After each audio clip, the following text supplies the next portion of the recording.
Getting ready for a 14-day trip to New Zealand filled my heart with lots of different emotions.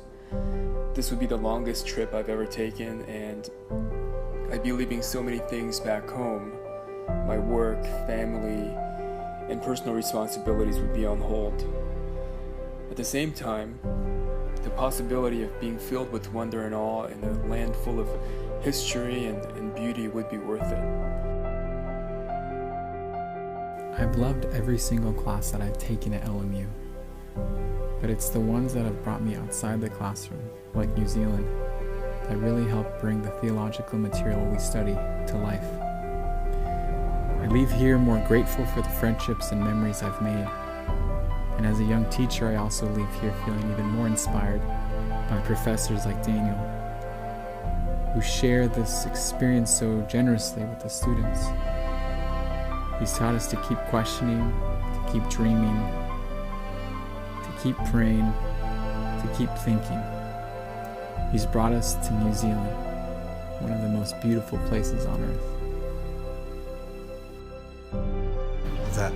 That first moment when the student group that I bring first walks in a carved meeting house, and there's this gasp as they look around and see these carvings and the weavings that are typical for a Māori carved home, what they call a wharenui.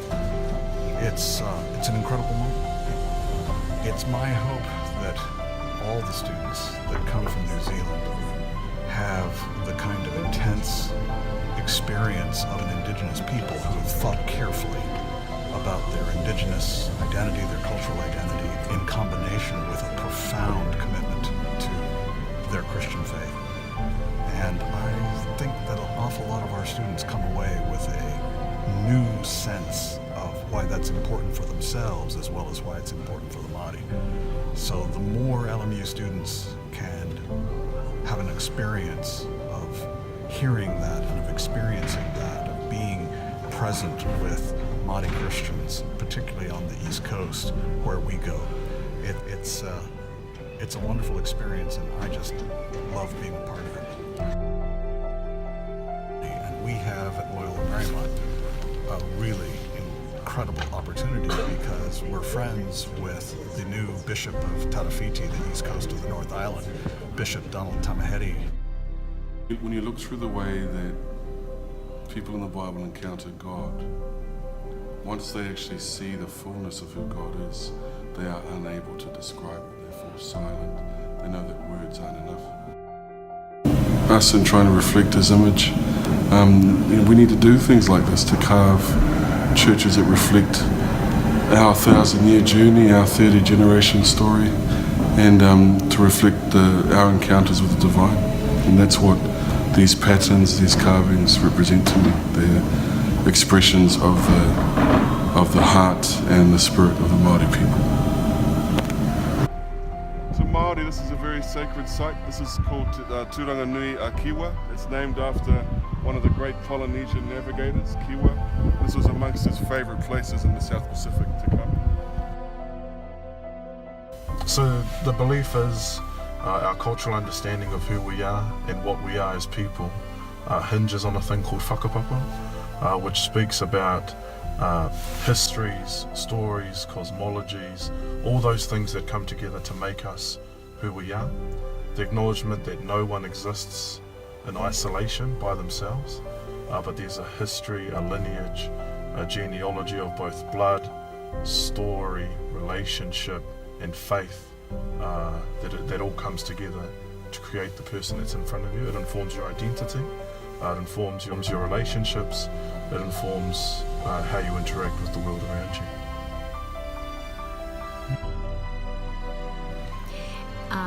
And I think that I have been kind of fascinated by this, how different churches, not just different cultures, but people from so many different walks of life can come together and work together and create goodness and make good things happen. I loved Te Mata Peak. Man, that was incredible. That was heaven on earth. And I really enjoyed when we were spending time with the youth group and just being real together and having a good time.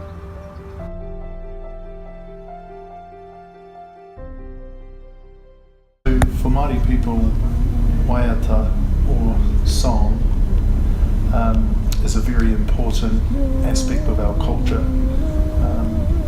And I think it's primarily because we come from an oral tradition of sharing knowledge through song.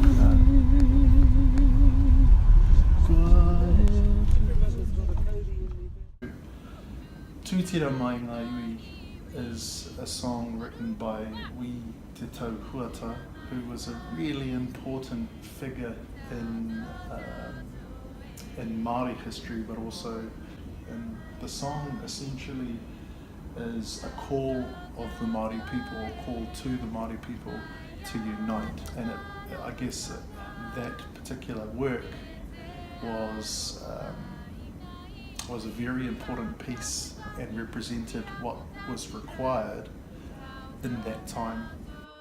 You know, our group was a motley crew of people with varying religious backgrounds, ages, ethnicities, personalities, but we made it work.